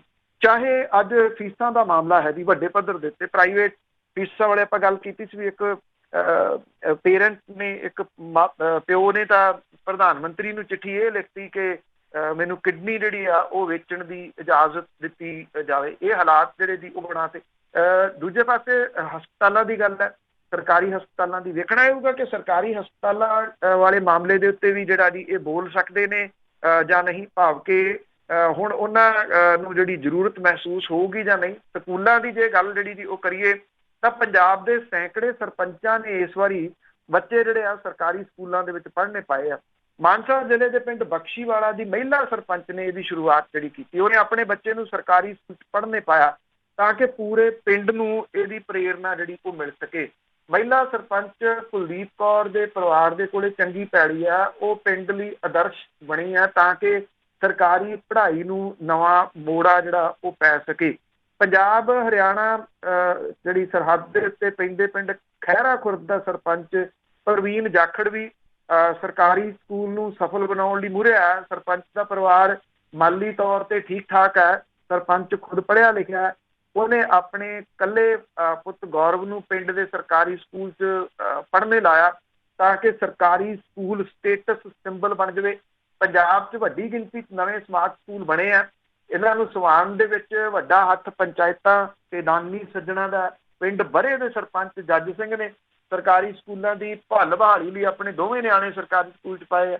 ਫਿਰੋਜ਼ਪੁਰ ਦੇ ਪਿੰਡ ਚੱਕ ਘਬਾਈ ਦੀ ਸਰਪੰਚ ਨਿਰਮਲਾ ਰਾਣੀ ਨੇ ਆਪਣੇ ਬੱਚੇ ਸਰਕਾਰੀ ਪ੍ਰਾਇਮਰੀ ਸਕੂਲ ਦੇ ਵਿੱਚ ਪਾਏ। ਸੰਗਰੂਰ ਦੇ ਪਿੰਡ ਤੋਲਾਵਾਲ ਦੇ ਸਰਪੰਚ ਨਿਰਮਲ ਸਿੰਘ ਨੇ ਆਪਣੀਆਂ ਪੋਤੀਆਂ ਨੂੰ ਸਰਕਾਰੀ ਸਕੂਲ 'ਚ ਦਾਖਲ ਕਰਾ ਕੇ ਨਵਾਂ ਰਾਹ ਪਿੰਡ ਵਾਲਿਆਂ ਨੂੰ ਦਿਖਾਇਆ। ਗੁਰਦਾਸਪੁਰ ਦਾ ਪਿੰਡ ਜਾਗੋਵਾਲ ਬੇਟ ਹੈ, ਉੱਥੋਂ ਦੇ ਸਰਪੰਚ ਨੇ ਆਪਣੇ ਪੋਤੇ ਤੇ ਪੋਤੀ ਨੂੰ ਸਰਕਾਰੀ ਸਕੂਲ 'ਚ ਦਾਖਲ ਕਰਵਾਇਆ। ਹੇਮਰਾਜ ਦੇ ਸਰਪੰਚ ਹੈ ਜੀ, ਉਹਨੇ ਆਪਣੀ ਬੇਟੀ ਨੂੰ ਨਿੱਜੀ ਸਕੂਲ 'ਚ ਪ੍ਰਾਈਵੇਟ ਤੋਂ ਹਟਾ ਕੇ ਸਰਕਾਰੀ ਸਕੂਲ ਦੇ ਵਿੱਚ ਜਿਹੜਾ ਜੀ ਉਹ ਲਾਇਆ। ਬੜਾ ਇਹ ਤੰਦਰੁਸਤ ਰੁਝਾਨ ਹੈ ਪੰਜਾਬ ਦੇ ਵਿੱਚ ਜਿਹੜਾ ਸਰਪੰਚਾਂ ਨੇ ਸ਼ੁਰੂ ਕੀਤਾ। ਹੁਣ ਵੇਖਣਾ ਇਹ ਆ ਕਿ ਸਰਪੰਚਾਂ ਦੀ ਇਸ ਗੱਲ ਨੂੰ ਪਿੰਡਾਂ ਵਾਲੇ ਜਿਹੜੇ ਜੀ ਉਹ ਕਿੰਨਾ ਮੰਨਦੇ ਆ। ਅੱਜ ਵੀ ਦੇਖੋ ਮੰਨਣ ਵਾਲੀ ਇਹ ਗੱਲ ਹੈ। ਇਹ ਠੀਕ ਹੈ ਕਿ ਢਾਂਚਾ ਜਿਹੜਾ ਡੋਲ ਗਿਆ, ਸਰਕਾਰੀ ਸਕੂਲਾਂ ਦਾ ਢਾਂਚਾ ਬਿਲਡਿੰਗਾਂ ਦਾ ਡੋਲ ਗਿਆ, ਪਰ ਇੱਕ ਗੱਲ ਤਾਂ ਮੰਨਣ ਵਾਲੀ ਹੈ ਕਿ ਇਹਨਾਂ ਸਕੂਲਾਂ ਦੇ ਵਿੱਚ ਪੜ੍ਹਾਉਣ ਵਾਲੇ ਜਿਹੜੇ ਟੀਚਰਸ ਨੇ ਵੈਲ ਐਜੂਕੇਟ ਨੇ ਉਹ। ਔਰ ਇਹ ਤਾਂ ਮੰਨਿਆ ਜਾਂਦਾ ਨਾ ਕਿ ਸਰਕਾਰੀ ਸਕੂਲਾਂ ਦੀ ਜਿਹੜੀ ਪੜ੍ਹਾਈ ਆ ਉਹਦੇ ਵਰਗੀ ਪੜ੍ਹਾਈ ਜਿਹੜੀ ਉਹ ਨਹੀਂ ਹੈਗੀ ਪ੍ਰਾਈਵੇਟ ਸਕੂਲਾਂ ਦੇ ਕੋਲੇ। ਪ੍ਰਾਈਵੇਟ ਸਕੂਲਾਂ ਦੇ ਕੋਲੇ ਬੋਝ ਹੈ ਜਿਹੜਾ ਨਿਆਣਿਆਂ ਦੇ ਸਿਰ ਦੇ ਉੱਤੇ ਲੱਦ ਦਿੱਤਾ ਜਾਂਦਾ ਤੇ ਮਾਪਿਆਂ ਦੇ ਸਿਰ ਦੇ ਉੱਤੇ ਫੀਸਾਂ ਦਾ ਬੋਝ ਜਿਹੜਾ ਜੀ ਉਹ ਲੱਦ ਦਿੱਤਾ ਜਾਂਦਾ। ਜੇ ਪੰਜਾਬੀ ਪਰਤ ਆਉਣ ਕਿਤੇ ਰਿਐਲਿਟੀ ਵੱਲ ਨੂੰ, ਅਸਲੀਅਤ ਵੱਲ ਨੂੰ ਜਿਹੜਾ ਜੀ ਉਹ ਪਰਤ ਆਉਣ ਤਾਂ ਦੇਖੋ, ਮਾੜਾ ਸਮਾਂ ਸਿਆਣੇ ਕਹਿੰਦੇ ਬਹੁਤ ਕੁਝ ਸਿਖਾ ਕੇ ਜਾਂਦਾ। ਇਹ ਸਮਾਂ ਵੀ ਉਸੇ ਤਰ੍ਹਾਂ ਦਾ ਹੈ ਜੀ, ਜਿਹੜਾ ਸਿਖਾ ਕੇ ਜਾ ਸਕਦਾ ਪੰਜਾਬੀਆਂ ਨੂੰ। ਪੰਜਾਬੀ ਕਿਤੇ ਮੰਗ ਕਰਨ ਲੱਗ ਜਾਣ ਕਿ ਸਾਡੀਆਂ ਡਿਸਪੈਂਸਰੀਆਂ ਮੋੜੋ, ਸਾਡੇ ਸਰਕਾਰੀ ਹਸਪਤਾਲ ਮੋੜੋ, ਸਾਡੇ ਸਕੂਲ ਜਿਹੜੇ ਆ ਉਹ ਮੋੜੋ, ਤੇ ਜਿਹੜਾ ਝੋਨਾ ਉਹ ਕੱਦ ਵਾਲੇ ਝੋਨੇ ਦੇ ਵਿੱਚੋਂ, ਕੱਦੂ ਵਾਲੇ ਝੋਨੇ ਦੇ ਵਿੱਚੋਂ ਕਿਤੇ ਨਿਕਲ ਆਉਣ, ਤਾਂ ਇਹ ਪੰਜਾਬ ਦੇ ਵਾਸਤੇ ਬਹੁਤ ਤੰਦਰੁਸਤ ਖਬਰ ਹੋ ਸਕਦੀ। ਮੈਂ ਇੱਕ ਫੋਟੋ ਪਾਈ ਸੀ ਇੱਕ ਨੌਜਵਾਨ ਦੀ ਕੁਝ ਦਿਨ ਪਹਿਲਾਂ, ਬਹੁਤ ਵਾਇਰਲ ਹੋਈ ਦੁਨੀਆ ਭਰ ਦੇ ਵਿੱਚ, ਜਿਹੜਾ ਕਿ ਸਬਜ਼ੀ ਆਪਣੀ ਉਗਾ ਕੇ, ਇਹ ਦੁਆਬੇ ਦਾ ਮੁੰਡਾ ਨੌਜਵਾਨ, ਆਪਣੀ ਕਾਰ ਦੇ ਉੱਤੇ ਲਾ ਕੇ ਜਿਹੜਾ ਜੀ ਉਹ ਖੁਦ ਵੇਚਦਾ ਬੈਠਾ। ਉਹਨੇ ਪ੍ਰਾਈਜ਼ ਜਿਹੜੀ ਆ ਜੀ ਉਹ ਫੋਟੋ ਦੀ ਲਾਈ ਹੋਈ ਆ। ਮੁੜ ਕੇ ਤਾਂ ਉਹਨੂੰ ਚੈਨਲਸ ਵਗੈਰਾ ਨੇ ਬਹੁਤ ਜ਼ਿਆਦਾ ਜਿਹੜਾ ਜੀ ਉਹ ਚੁੱਕ ਲਿਆ। ਉਹਦੇ ਨਾਲ ਬੜਾ ਉਤਸ਼ਾਹ ਜਿਹੜਾ ਜੀ ਇੱਦਾਂ ਦੀਆਂ ਚੀਜ਼ਾਂ ਦੇ ਨਾਲ ਮਿਲਦਾ। ਕਾਸ਼ ਕਿਤੇ ਪੰਜਾਬ ਜਿਹੜਾ ਜੀ ਉਹ ਵਾਪਸ ਪਰਤਾਵੇ ਆਪਣੇ ਅਸਲੀਅਤ ਵੱਲ। ਬਿਲਕੁਲ, ਕਾਸ਼ ਇਹਨਾਂ ਨੂੰ ਇਹ ਮਹਿਸੂਸ ਹੋਵੇ ਕਿ ਸਾਡੀਆਂ ਜ਼ਮੀਨਾਂ ਆ, ਅਸੀਂ ਇਹਨਾਂ ਦੇ ਮਾਲਕ ਆ। ਇਹ ਨਹੀਂ ਲੋਕਾਂ ਨੂੰ ਪਤਾ ਲੱਗ ਰਿਹਾ। ਤੇ ਅੱਗੇ ਗੱਲ ਕਰਦੇ ਹਾਂ, ਭਾਰਤ ਤੇ ਪੰਜਾਬ ਦੇ ਵਿੱਚ ਮਰੀਜ਼ਾਂ ਦੀ ਗਿਣਤੀ ਆ ਉਹ ਵਧਣੀ ਸ਼ੁਰੂ ਹੋ ਗਈ। ਉਹਦੀ ਗਿਣਤੀ ਤਾਂ ਜਿਹੜੀ ਉਹ ਵੱਧ ਰਹੀ ਆ, ਨਿਰੰਤਰ ਵੱਧ ਰਹੀ ਆ। ਭਾਰਤ ਪੱਧਰ ਦੇ ਉੱਤੇ ਵੀ, ਪੰਜਾਬ ਪੱਧਰ ਦੇ ਉੱਤੇ ਵੀ। ਭਾਰਤ ਪੱਧਰ ਦੇ ਉੱਤੇ ਜਿਹੜੀ ਗਿਣਤੀ ਆ ਉਹ 1.5 ਲੱਖ ਨੂੰ ਰਾਤ ਕ੍ਰੋਸ ਜਿਹੜਾ ਜੀ ਉਹ ਕਰ ਗਈ ਸੀਗੀ। ਔਰ 1,50,793 ਰਾਤ ਜਿਹੜਾ ਜੀ ਉਹ ਨੰਬਰ ਸੀਗੇ। ਮਹਾਰਾਸ਼ਟਰ 53,758 ਨੰਬਰਾਂ ਦੇ ਨਾਲ ਅਜੇ ਵੀ ਪਹਿਲੇ ਨੰਬਰ ਦੇ ਉੱਤੇ ਆ। ਮਹਾਰਾਸ਼ਟਰ ਦੇ ਵਿੱਚ ਟੈਸਟ ਬਹੁਤ ਜਿਹੜੇ ਜੀ ਉਹ ਹੋ ਰਿਹਾ, ਇਹ ਇੱਕ ਰੀਜ਼ਨ ਹੈ। ਤਾਮਿਲਨਾਡੂ ਦੂਜੇ, ਗੁਜਰਾਤ ਤੀਜੇ ਤੇ ਦਿੱਲੀ ਚੌਥੇ ਨੰਬਰ ਦੇ ਉੱਤੇ ਜਿਹੜਾ ਜੀ ਉਹ ਇਸ ਵੇਲੇ ਚੱਲ ਰਿਹਾ। ਜਿਹੜੀ ਕੱਲ ਰਾਹੁਲ ਗਾਂਧੀ ਨੇ ਪੁਆਇੰਟ ਉਠਾਏ ਸੀਗੇ, ਉਹ ਪੁਆਇੰਟ ਵਾਜਬ ਨੇ। ਉਹ ਇਸ ਕਰਕੇ ਵਾਜਬ ਨੇ, ਉਹਨੇ ਇਹ ਗੱਲ ਕਹੀ ਸੀ ਵੀ ਤੁਸੀਂ ਲੋਕਡਾਊਨ ਦਾ ਰੌਲਾ ਪਾਇਆ, ਲੋਕਡਾਊਨ 1, ਲੋਕਡਾਊਨ 2, ਲੋਕਡਾਊਨ 3, ਲੋਕਡਾਊਨ 4, ਫਿਰ ਇਹਦੇ ਵਿੱਚੋਂ ਕੱਢਿਆ ਕੀ ਇਹਦੇ ਨਾਲ ਜਿਹੜੇ ਮਰੀਜ਼ ਸੀ ਉਹ ਘਟੇ? ਜੇ ਤੁਸੀਂ ਕਹਿੰਦੇ ਹੋ ਠੀਕ ਹੋਏ, ਠੀਕ ਕਿਵੇਂ ਹੋਏ? ਤੇ ਜੇ ਇੰਨੇ ਵੱਧ ਰਹੇ ਆ ਤੇ ਹੁਣ ਤੁਸੀਂ ਲੋਕਡਾਊਨ ਜਿਹੜਾ ਜੀ ਉਹ ਬੰਦ ਕਰਕੇ ਅਗਲੀ ਤੁਹਾਡੀ ਪਲੈਨਿੰਗ ਜਿਹੜੀ ਹੈ ਜੀ ਉਹ ਕੀ? ਦੇਖਿਆ ਜਾਵੇ ਇਹ ਸਵਾਲ ਬਹੁਤ ਵਾਜਬ ਨੇ, ਸੋਲਿਡ ਸਵਾਲ ਹੈ, ਜਿਹੜੇ ਕਿ ਉੱਠਣੇ ਜਿਹੜੇ ਚਾਹੀਦੇ। ਇਹਦਾ ਕੋਈ ਜਵਾਬ ਨਹੀਂ ਦਿੱਤਾ ਸਰਕਾਰ ਨੇ, ਨਾ ਉਹਨਾਂ ਨੇ ਕੋਈ ਜਵਾਬ ਜਿਹੜਾ ਜੀ ਉਹ ਦੇਣਾ।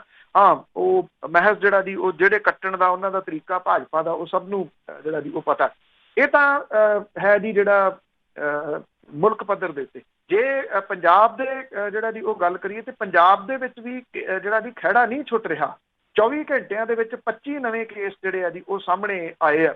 ਔਰ ਇਹਦੇ ਜਿਹੜੀ ਗਿਣਤੀ ਆ ਉਹ 2200 ਦੇ ਨੇੜੇ ਜਿਹੜੀ ਜੀ ਉਹ ਪਹੁੰਚ ਗਈ ਹੋਈ ਆ। ਔਰ ਪਿਛਲੇ 2 ਦਿਨਾਂ ਤੋਂ ਇਸ ਤਰ੍ਹਾਂ ਦੇ ਮਾਮਲੇ ਸਾਹਮਣੇ ਆ ਰਹੇ ਆ ਕਿ ਕਰੋਨਾ ਦੇ ਮੁੱਢਲੇ ਲੱਛਣ ਹੋਣ ਕਰਕੇ ਮਰੀਜ਼ਾਂ ਨੇ ਖੁਦ ਹਸਪਤਾਲ ਤੱਕ ਪਹੁੰਚ ਜਿਹੜੀ ਆ ਉਹ ਕੀਤੀ ਹੈ। ਜਿਹੜਾ ਹੈਲਥ ਡਿਪਾਰਟਮੈਂਟ ਹੈ ਪੰਜਾਬ ਦਾ, ਉਹ ਇਹ ਕਹਿੰਦਾ ਹੈ ਕਿ ਕਈ ਮਾਮਲਿਆਂ ਦੇ ਵਿੱਚ ਵਾਇਰਸ ਦੇ ਸਰੋਤ ਦਾ ਵੀ ਪਤਾ ਨਹੀਂ ਲੱਗ ਰਿਹਾ। ਹਾਲਾਂਕਿ ਜ਼ਿਆਦਾਤਰ ਮਾਮਲੇ ਕਿਸੇ ਪੋਜ਼ਿਟਿਵ ਮਰੀਜ਼ ਦੇ ਸੰਪਰਕ ਦੇ ਵਿੱਚ ਆਉਣ ਕਰਕੇ ਸਾਹਮਣੇ ਜਿਹੜੇ ਆ ਰਹੇ ਆ। ਲੁਧਿਆਣੇ ਦੇ ਵਿੱਚ ਰੇਲਵੇ ਪ੍ਰੋਟੈਕਸ਼ਨ ਫੋਰਸ ਦੇ ਜਵਾਨਾਂ ਦੇ ਵਿੱਚ ਵੀ ਲਾਗ ਦੇ ਲੱਛਣ ਹੋਣ ਦੀ ਪੁਸ਼ਟੀ ਹੋਈ ਆ। ਪਰ ਕੇਂਦਰ ਤੇ ਰਾਜ ਸਰਕਾਰ ਦੀਆਂ ਹਦਾਇਤਾਂ ਦੇ ਮੁਤਾਬਕ ਇਸ ਫੋਰਸ ਦੇ ਜਵਾਨਾਂ ਦੀ ਗਿਣਤੀ ਪੰਜਾਬ ਦੇ ਮਾਮਲਿਆਂ ਦੇ ਵਿੱਚ ਨਹੀਂ ਕੀਤੀ ਜਾਂਦੀ। ਬਾਕੀ ਸੂਬਿਆਂ ਤਾਂ ਪਤਾ ਨਹੀਂ, ਪਰ ਪੰਜਾਬ ਦੇ ਵਿੱਚ ਨਾ ਜੀ ਜਿਹੜੇ ਰੁਝਾਨ ਤੋਂ ਆਪਾਂ ਡਰ ਰਹੇ ਹਾਂ ਉਹ ਵੀ ਜਿਹੜਾ ਜੀ ਉਹ ਤੁਸੀਂ ਕਹਿ ਲਓ ਕਿ ਤੇਜ਼ੀ ਨਾਲ ਸ਼ੁਰੂ ਹੋ ਗਿਆ। ਇੱਕ ਜਿਹੜੀ ਟ੍ਰੈਫਿਕ ਦੇ ਵਿੱਚ ਇੰਸਪੈਕਟਰ ਹੈ ਉਹ ਸੁਸਾਈਡ ਕਰ ਗਈ ਘਰੇ ਮਾੜੇ ਮੋਟੇ ਤਕਰਾਰ ਕਰਕੇ। ਇੱਕ ਦੁਕਾਨਦਾਰ ਲੁਧਿਆਣੇ ਦੇ ਵਿੱਚ ਛੋਟੀ ਕਰਿਆਨੇ ਦੀ ਦੁਕਾਨ ਕਰਦਾ ਸੀਗਾ, ਦੁਕਾਨ ਬੰਦ ਹੋ ਗਈ, ਪੈਸਾ ਕੋਈ ਰਿਹਾ ਨਹੀਂ, ਉਹ ਫਾਹਾ ਲੈ ਕੇ ਮਰ ਗਿਆ ਜੀ। ਕੱਲ 3 ਖੁਦਕੁਸ਼ੀਆਂ ਜਿਹੜੀਆਂ ਪੰਜਾਬ ਦੇ ਵਿੱਚ ਇਸੇ ਤਰ੍ਹਾਂ ਦੀਆਂ ਜਿਹੜੀਆਂ ਉਹ ਹੋਈਆਂ ਨੇ। ਮਾਛੀਵਾੜੇ ਦੇ ਕੋਲੇ 1.25 ਮਹੀਨੇ ਦਾ ਨਿਆਣਾ ਜਿਹੜਾ ਉਹ 50,000 ਰੁਪਏ 'ਚ ਪਰਿਵਾਰ ਨੇ ਵੇਚਿਆ। ਪੈਸਾ ਨਹੀਂ ਹੈਗਾ ਜਿਹੜਾ ਜੀ ਉਹ ਖਾਣ ਨੂੰ। ਇਹ ਜਿਸ ਪਾਸੇ ਵੱਲ ਨੂੰ ਜਿਹੜੀ ਜੀ ਉਹ ਤੁਰਨੀ ਸ਼ੁਰੂ ਹੋਈ ਆ, ਇਹ ਬਹੁਤ ਖਤਰਨਾਕ ਹੈ, ਬੇਹੱਦ ਖਤਰਨਾਕ ਹੈ। ਇਧਰ ਨੂੰ ਨਾ ਤੁਰੇ। ਸੁਣ ਸਰਕਾਰਾਂ ਦੀ ਨੀਤ ਕੀ ਹੈ? ਜੇ ਨੀਤ ਹੋਊਗੀ ਤਾਂ ਨੀਤੀਆਂ ਜਿਹੜੀਆਂ ਜੀ ਉਹ ਅੱਗੇ ਤੁਰਨਗੀਆਂ। 2 ਮਹੀਨੇ ਤੱਕ ਲੋਕਡਾਊਨ ਦੇ ਅੰਦਰ ਰਹੇ ਉਹ ਲੋਕ ਜਿਨ੍ਹਾਂ ਦੇ ਕੋਲੇ ਜਿੰਨਾ ਕੁਛ ਹੈਗਾ ਸੀ ਉਹਨਾਂ ਨੇ ਖਾ ਪੀ ਲਿਆ, ਅੱਗੋਂ ਉਹਨਾਂ ਦਾ ਜਿਹੜਾ ਜੀ ਉਹ ਕੀ ਬਣਨਾ? ਇਹ ਇੱਕ ਬਹੁਤ ਵੱਡਾ ਗੰਭੀਰ ਸਵਾਲ ਜਿਹੜਾ ਜੀ ਮੂੰਹ ਅੱਡੀ ਖੜਾ ਜੀ। ਤੇ ਅੱਗੇ ਗੱਲ ਕਰਦੇ ਆ, ਜਿਹੜੇ 4 ਪੁਲਸੀ ਆ ਉਹਨਾਂ ਨੇ ਜ਼ਮਾਨਤ ਲਈ ਅਰਜੀ ਪਾਈ ਸੀ, ਉਹਦਾ ਫੈਸਲਾ ਅੱਜ? ਬਿਲਕੁਲ ਜੀ। ਐਕਚੁਅਲੀ ਇਹ ਮਾਮਲਾ ਇਹ ਸਿੰਗਰ ਜਿਹੜਾ ਸਿੱਧੂ ਮੂਸੇ ਵਾਲਾ ਉਹਦੇ ਨਾਲ ਜਿਹੜਾ ਜੁੜਿਆ ਹੋਇਆ। ਅਜੇ ਤੱਕ ਪੰਜਾਬ ਪੁਲਿਸ ਨੂੰ ਸਿੱਧੂ ਮੂਸੇ ਵਾਲਾ ਨਹੀਂ ਲੱਭਦਾ। ਕਹਿੰਦੇ ਉਹਦੇ ਘਰੇ ਜੰਦਰਾ ਲੱਗਿਆ ਹੋਇਆ, ਉਹ ਉੱਥੇ ਡੈਕ ਚਲਾਉਂਦਾ ਫਿਰਦਾ ਪਿੰਡ ਦੇ ਵਿੱਚ, ਜਿਹੜਾ ਲਾ ਕੇ ਸਾਰਿਆਂ ਨੂੰ ਮੂਰਖ ਬਣਾਉਂਦਾ ਫਿਰਦਾ, ਨਾਲ ਜਿਹੜੀ ਲਗਾਉਣ ਲੱਦ ਕੇ। ਤੇ ਜਿਹੜੇ ਪੁਲਿਸ ਵਾਲੇ ਆ ਜਾਂ ਤਾਂ ਉਹਨੂੰ ਪਹਿਲਾਂ ਫੋਨ ਕਰ ਦਿੰਦੇ ਆ ਜਾਂ ਉਹ ਗੇਟ ਦੀ ਇੱਕ ਫੋਟੋ ਦਿਖਾ ਦਿੰਦੇ ਵੀ ਆਹ ਦੇਖੋ ਜੀ ਉਹਦੇ ਘਰੇ ਜੰਦਰਾ ਲੱਗਿਆ ਹੋਇਆ। ਸਾਰੇ ਪਿੰਡ ਵਾਲੇ ਕਹਿੰਦੇ ਉਹ ਇੱਥੇ ਹੀ ਆ, ਉਹ ਇੱਥੇ ਹੀ ਫਿਰਦਾ, ਇੱਥੇ ਹੀ ਟਰੈਕਟਰ ਜਿਹੜਾ ਦੀ ਉਹ ਭਜਾਈ ਫਿਰਦਾ। ਪੁਲਿਸ ਦੇ ਨਾਲ ਯਾਰੀ ਆ ਵੱਡਿਆਂ ਦੇ ਨਾਲ ਉਹਦੀ, ਇਸ ਕਰਕੇ AK-47 ਚਲਾਉਣੀ ਪੁਲਿਸ ਨੂੰ ਲੱਗਦਾ ਕਿ ਮਾੜੀ ਮੋਟੀ ਜਿਹੜੀ ਜੀ ਉਹ ਕਾਰਵਾਈ ਸੀ। ਕਿਸੇ ਮਾਤੜ ਨੇ ਇਦਾਂ ਦਾ ਕਿਸੇ ਹੋਰ ਨੇ ਕੰਮ ਕੀਤਾ ਹੁੰਦਾ ਤੇ ਹੁਣ ਨੂੰ ਕਦੋਂ ਦਾ ਪੁਲਿਸ ਨੇ ਚੁੱਕ ਕੇ ਜਿਹੜਾ ਜੀ ਉਹ ਲੈ ਜਾਣਾ ਸੀਗਾ। ਸਿੱਧੂ ਮੂਸੇਵਾਲੇ ਨਾਲ ਸੰਬੰਧਿਤ ਕੇਸ ਦੇ ਵਿੱਚ, ਮੂਸੇਵਾਲੇ ਦੀ ਨਹੀਂ, ਕਿਉਂਕਿ ਜਿਹੜੀਆਂ ਉਹਦੇ ਉੱਤੇ ਜਿਹੜੀਆਂ ਧਾਰਾਵਾਂ ਲੱਗੀਆਂ ਨੇ ਉਹ ਨੌਨ ਬੇਲੇਬਲ ਨੇ, ਬੇਲ ਤਾਂ ਉਹ ਲਾ ਸਕਦਾ, ਲਾਈ ਨਹੀਂ, ਪਰ ਜਿਹੜੇ 4 ਇਹਦੇ ਵਿੱਚ ਜਿਹੜੇ ਹੈ ਨੇ ਪੁਲਿਸ ਵਾਲੇ, ਉਹਨਾਂ ਨੇ ਜ਼ਮਾਨਤ ਦੀ ਅਰਜ਼ੀ ਸੰਗਰੂਰ ਦੀ ਅਦਾਲਤ ਦੇ ਵਿੱਚ ਲਾਈ। ਇਹਦੇ ਉੱਤੇ ਜਿਹੜੀ ਸੀਗੀ ਸੁਣਵਾਈ ਹੋਈ, ਬਹਿਸ ਜਿਹੜੀ ਹੋਈ, ਤੇ ਅੱਜ ਦੀ ਇਹਦੇ ਉੱਤੇ ਤਰੀਕ ਜਿਹੜੀ ਆ ਉਹ ਪਈ ਆ। ਜਿਹੜੀਆਂ ਵੀਡੀਓ ਵਾਇਰਲ ਹੋਈਆਂ ਸੀ 2, ਇੱਕ ਤਾਂ ਇੱਥੇ ਬਡਬਰ ਦੇ ਵਿੱਚ AK-47 ਉਹ ਚਲਾ ਰਿਹਾ ਸੀ, ਇੱਕ ਲੱਡਾ ਕੋਠੀ ਸ਼ੂਟਿੰਗ ਰੇਂਜ ਦੇ ਵਿੱਚ ਆਪਣੇ ਸਾਥੀਆਂ ਦੇ ਨਾਲ ਫਾਇਰਿੰਗ ਜਿਹੜੀ ਉਹ ਕਰ ਰਿਹਾ ਸੀਗਾ। ਇਹ ਵੀਡੀਓ ਜਦੋਂ ਜਾਰੀ ਹੋਈਆਂ ਤੇ ਦੋਵਾਂ ਥਾਵਾਂ ਦੇ ਉੱਤੇ ਪਰਚਾ ਦਰਜ ਹੋਇਆ। ਪੁਲਿਸ ਨੇ ਮਾੜੀਆਂ ਮੋਟੀਆਂ ਦੀਆਂ ਧਾਰਾਵਾਂ 188 ਕਰਫਿਊ ਤੋੜਨ ਵਾਲੀ ਤੇ ਸੈਕਸ਼ਨ 51 ਡਿਜ਼ਾਸਟਰ ਮੈਨੇਜਮੈਂਟ ਐਕਟ ਜਿਹੜਾ ਦੀ ਉਹਦੇ ਤਹਿਤ ਮਾਮਲਾ ਦਰਜ ਕਰ ਲਿਆ। ਜਦੋਂ ਮਾਮਲਾ ਹਾਈ ਕੋਰਟ ਦੇ ਵਿੱਚ ਚਲੇ ਗਿਆ ਤਾਂ ਉੱਥੇ ਫਿਰ ਪੁਲਿਸ ਨੂੰ ਕਹਿਣਾ ਪਿਆ ਵੀ ਨਹੀਂ ਅਸੀਂ ਧਾਰਾ 25 ਤੇ 29 ਤੇ 30 ਜਿਹੜੀਆਂ ਆਰਮਜ਼ ਐਕਟ ਦੀਆਂ ਉਹ ਲਾਤੀਆਂ, ਕਿਉਂਕਿ ਹਾਈ ਕੋਰਟ ਨੇ ਨਹੀਂ ਤਾਂ ਪੁੱਛਣਾ ਸੀਗਾ। ਜਦੋਂ ਤੁਸੀਂ ਦੋਨਾਂ FIR ਦੇ ਵਿੱਚ ਇਹ ਦਰਜ ਕੀਤਾ ਹੋਇਆ ਕਿ ਉੱਥੇ ਫਾਇਰਿੰਗ ਹੋਈ ਆ, ਵੀਡੀਓ ਦੇ ਵਿੱਚ ਦਿਸ ਰਿਹਾ, ਉਹ ਹਥਿਆਰ ਕਿੱਥੋਂ ਆਏ, ਹਥਿਆਰ ਕਿਹਨੇ ਜਿਹੜੇ ਉਹ ਜਾਰੀ ਕਰਵਾਏ, ਕਿੰਨੇ ਖੋਲ ਮਿਲੇ, ਕਿੰਨੀਆਂ ਗੋਲੀਆਂ ਚਲਾਈਆਂ, ਇਹ ਦੱਸੇ ਤੋਂ ਬਿਨਾਂ ਸਿਰਫ ਛੋਟੀਆਂ ਧਾਰਾਵਾਂ ਕਿਵੇਂ ਲਾਤੀਆਂ। ਅੱਛਾ, ਹੁਣ ਧਾਰਾਵਾਂ ਹਾਈ ਕੋਰਟ ਦੇ ਕਰਕੇ ਡੰਡੇ ਕਰਕੇ ਲਾਤੀਆਂ। ਹੁਣ ਅਗਲੀ ਤਰੀਕ ਤੱਕ ਅਜੇ ਅਰੈਸਟ ਨਹੀਂ ਪੁਲਿਸ ਨੇ ਜਿਹੜਾ ਜੀ ਉਹਨੂੰ ਕਰਨਾ। 5 ਜਿਹੜੇ ਨੇ ਉਹਨਾਂ ਨੂੰ ਨੌਕਰੀ ਤੋਂ ਮੁਅੱਤਲ ਕੀਤਾ ਗਿਆ ਸੀਗਾ। ਬਲਕਾਰ ਸਿੰਘ ਥਾਣੇਦਾਰ ਆ, ਹੌਲਦਾਰ ਹੈ ਗੁਰਜਿੰਦਰ ਸਿੰਘ, ਸਿਪਾਹੀ ਹਰਵਿੰਦਰ ਸਿੰਘ, ਜਸਵਿੰਦਰ ਸਿੰਘ, ਇਹਨਾਂ ਨੇ ਇੱਥੇ ਲੋਕਲ ਅਦਾਲਤ ਦੇ ਵਿੱਚ ਜ਼ਮਾਨਤ ਦੀ ਅਰਜ਼ੀ ਜਿਹੜੀ ਜੀ ਉਹ ਦਾਇਰ ਕੀਤੀ ਸੀਗੀ। ਔਰ ਅੱਜ ਜਿਹੜੀ ਹੈ ਜੀ ਇਹਦੇ ਦੌਰਾਨ ਅਦਾਲਤ ਦੇ ਵੱਲੋਂ ਪੁਲਿਸ ਤੋਂ ਕੇਸ ਦੇ ਨਾਲ ਸੰਬੰਧਿਤ ਕੁਝ ਰਿਕਾਰਡ ਜਿਹੜਾ ਜੀ ਉਹ ਮੰਗਿਆ ਗਿਆ। ਹੁਣ ਪੁਲਿਸ ਅੱਜ ਰਿਕਾਰਡ ਜਿਹੜਾ ਜੀ ਪੇਸ਼ ਕਰੂਗੀ, ਉਸ ਤੋਂ ਬਾਅਦ ਅਦਾਲਤ ਜਿਹੜੀ ਆ ਇਹਨਾਂ ਪੁਲਿਸ ਵਾਲਿਆਂ ਦੀ ਜ਼ਮਾਨਤ ਦੇ ਉੱਤੇ ਫੈਸਲਾ ਜਿਹੜਾ ਜੀ ਉਹ ਕਰੂਗੀ। ਮੈਂ ਇਹ ਫਿਰ ਦੱਸਦਾ ਕਿ 2 ਚੀਜ਼ਾਂ ਨੂੰ ਵੱਖਰੇ ਤੌਰ ਦੇ ਉੱਤੇ ਦੇਖਣਾ। ਇਹ ਜ਼ਮਾਨਤ ਮੂਸੇਵਾਲੇ ਨੇ ਨਹੀਂ ਲਾਈ, ਉਹਦੇ ਉੱਤੇ ਜਿਹੜੀਆਂ ਧਾਰਾਵਾਂ ਨੇ ਉਹ 25, 29 ਤੇ 30 ਲੱਗੀਆਂ ਨੇ ਜਿਹੜੀਆਂ ਆਰਮਜ਼ ਐਕਟ ਦੀਆਂ ਨੇ।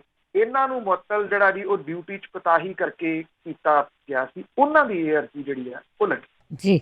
ਮੈਂ ਤਾਂ ਨਿਗਾਹ ਇੱਦਾਂ ਹੀ ਰੋਲਣ ਨੂੰ ਫਿਰਦੇ ਜੀ ਇਸ ਚੀਜ਼ ਨੂੰ। ਤੇ ਅੱਗੇ ਅਖੀਰ ਦੇ ਵਿੱਚ ਗੱਲ ਕਰਦੇ ਆ, ਹੁਣ ਗਰਮੀ ਬਹੁਤ ਆ ਤੇ ਭੱਠੀ ਵਾਂਗ ਤਪ ਰਿਹਾ ਪੰਜਾਬ।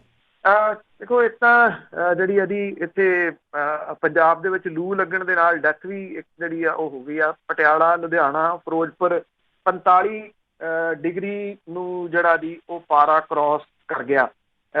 ਕਿਹਾ ਜਾ ਰਿਹਾ ਕਿ 28 ਤਰੀਕ ਨੂੰ ਕੱਲ ਨੂੰ ਕੁਝ ਰਾਹਤ ਜਿਹੜੀ ਹੈ ਜੀ ਉਹ ਮਿਲ ਸਕਦੀ ਹੈ। ਕੁਝ ਥਾਵਾਂ ਦੇ ਉੱਤੇ ਮੀਂਹ ਜਿਹੜਾ ਉਹ ਪੈ ਸਕਦਾ, ਹਲਕਾ ਥੋੜਾ ਬਹੁਤਾ, ਪਰ 1 ਜੂਨ ਤੋਂ ਫਿਰ ਮੁੜ ਕੇ ਜਿਹੜੀ ਹੈ ਜੀ ਉਹ ਲੂ ਦਾ ਸਾਹਮਣਾ ਪੰਜਾਬ ਦੇ ਲੋਕਾਂ ਨੂੰ ਕਰਨਾ ਜਿਹੜਾ ਜੀ ਉਹ ਪਊਗਾ। ਔਰ ਇਹ ਨਾ ਸਿਰਫ ਪੰਜਾਬ ਬਲਕਿ ਹਰਿਆਣਾ ਤੇ ਦਿੱਲੀ ਦੇ ਵਿੱਚ ਵੀ ਇਹ ਜਿਹੜਾ ਜੀ ਤਪਣਾ ਭੱਠ ਵਾਂਗ ਤਪਣਾ ਸ਼ੁਰੂ ਹੋ ਗਿਆ। ਹਰਿਆਣੇ ਦਾ ਨਰਨੌਲ ਜਿਹੜਾ ਜੀ ਉੱਥੇ 45.8 ਡਿਗਰੀ ਸੈਲਸੀਅਸ ਜਿਹੜਾ ਜੀ ਉਹ ਸਭ ਤੋਂ ਵੱਧ ਜਿਹੜਾ ਉਹ ਰਿਕਾਰਡ ਕੀਤਾ ਗਿਆ। ਇਹਦੇ ਨਾਲ ਜਿਹੜੀ ਜ਼ਿਆਦਾ ਗਰਮੀ ਪੈਣ ਦੇ ਨਾਲ ਜਿਹੜੀ ਕਾਟਨ ਬੈਲਟ ਹੈ ਜੀ, ਨਰਮਾ ਪੱਟੀ, ਉਹਦੇ ਵਿੱਚ ਨਰਮਾ ਜਿਹੜਾ ਉਹ ਸੜਨ ਲੱਗਿਆ। ਸਰਦੀਆਂ ਜਿਹੜੀਆਂ ਉਹਨਾਂ ਦੇ ਉੱਤੇ ਵੀ ਇਹਦਾ ਅਸਰ ਜਿਹੜਾ ਜੀ ਉਹ ਪੈ ਰਿਹਾ। ਜਿਹੜਾ ਦੇਸ਼ ਦੇ ਉੱਤਰੀ ਰਾਜਾਂ ਦੇ ਵਿੱਚ ਵੀ ਅੱਤ ਦੀ ਗਰਮੀ ਪੈ ਰਹੀ ਹੈ। ਰਾਜਸਥਾਨ ਦਾ ਚੂਰੂ, ਉੱਥੇ ਪਾਰਾ ਜਿਹੜਾ ਜੀ 50 ਡਿਗਰੀ ਸੈਲਸੀਅਸ ਦਰਜ ਕੀਤਾ ਗਿਆ, 50। ਔਰ ਦਿੱਲੀ ਦੇ ਵਿੱਚ ਪਾਰਾ ਜਿਹੜਾ ਸੀ ਉਹ 47 ਡਿਗਰੀ ਨੂੰ ਪਾਰ ਕਰ ਗਿਆ। ਚੂਰੂ ਦੇ ਵਿੱਚ ਸਭ ਤੋਂ ਵੱਧ ਤਾਪਮਾਨ 50 ਡਿਗਰੀ ਸੈਲਸੀਅਸ ਰਿਕਾਰਡ ਕੀਤਾ ਗਿਆ। 10 ਸਾਲਾਂ ਦੇ ਵਿੱਚ ਇਹ ਦੂਜੀ ਵਾਰੀ ਹੈ ਜਦੋਂ ਵੱਧ ਤੋਂ ਵੱਧ ਤਾਪਮਾਨ ਇੰਨਾ ਜਿਹੜਾ ਜੀ ਉਹ ਚਲੇ ਗਿਆ ਹੋਵੇ। 18 ਮਈ 10 ਦੇ ਵਿੱਚ 50.2 ਡਿਗਰੀ ਤਾਪਮਾਨ ਦਰਜ ਕੀਤਾ ਗਿਆ ਸੀਗਾ। ਦਿੱਲੀ ਦੇ ਪਾਲਮ ਖੇਤਰ ਦਾ ਤਾਪਮਾਨ 47.6 ਡਿਗਰੀ ਦਰਜ ਕੀਤਾ ਗਿਆ, ਜਿਹੜਾ ਕਿ ਆਮ ਦੇ ਨਾਲੋਂ 6 ਡਿਗਰੀ ਵੱਧ ਹੈ। ਰਾਜਸਥਾਨ ਦੇ ਵਿੱਚ ਜੈਸਲਮੇਰ ਦਾ ਤਾਪਮਾਨ 46 ਡਿਗਰੀ, ਗੰਗਾਨਗਰ ਦਾ 47 ਦੇ ਉੱਤੇ ਪਹੁੰਚ ਗਿਆ। ਮੌਸਮ ਵਿਭਾਗ ਇਹ ਕਹਿੰਦਾ ਕਿ 28 ਨੂੰ ਪੂਰਬੀ ਰਾਜਾਂ ਅਸਮ ਤੇ ਮੇਘਾਲਿਆ ਦੇ ਵਿੱਚ ਭਾਰੀ ਮੀਂਹ ਜਿਹੜਾ ਜੀ ਉਹ ਪੈ ਸਕਦਾ ਹੈ। ਉੱਥੇ ਮੀਂਹ ਪਊਗਾ। ਇਸ ਖੇਤਰ ਦੇ ਵਿੱਚ ਪੰਜਾਬ, ਹਰਿਆਣਾ, ਰਾਜਸਥਾਨ, ਦਿੱਲੀ, ਇਸ ਪਾਸੇ ਵੱਲ ਕੋਈ ਬਹੁਤ ਵੱਡੀ ਰਾਹਤ ਜਿਹੜੀ ਆ ਜੀ ਉਹ ਮਿਲਣ ਦੀ ਉਮੀਦ ਘੱਟ ਹੈ। ਜੀ, ਬਹੁਤ ਧੰਨਵਾਦ ਬਲਤੇਜ ਪੰਨੂ ਜੀ। ਮਿਹਰਬਾਨੀ ਜੀ, ਧੰਨਵਾਦ ਜੀ, ਸਤਿ ਸ਼੍ਰੀ ਅਕਾਲ। ਸਤਿ ਸ਼੍ਰੀ ਅਕਾਲ ਜੀ। ਸਰੋਤੇ ਸਨ ਬਲਤੇਜ ਪੰਨੂ ਸਾਡੇ ਨਾਲ ਜੁੜਦੇ ਨੇ, ਕਰਦੇ ਨੇ ਖਬਰਾਂ। ਇਸੇ ਦੇ ਨਾਲ ਸਾਡਾ ਅੱਜ ਦਾ ਬੁਲਟਨ ਇੱਥੇ ਸਮਾਪਤ। ਬਲਵਿੰਦਰ ਕੌਰ ਵੱਲੋਂ ਵੀ ਆਪ ਸਭ ਨੂੰ ਪਿਆਰ ਭਰੀ ਸਤਿ ਸ਼੍ਰੀ ਅਕਾਲ।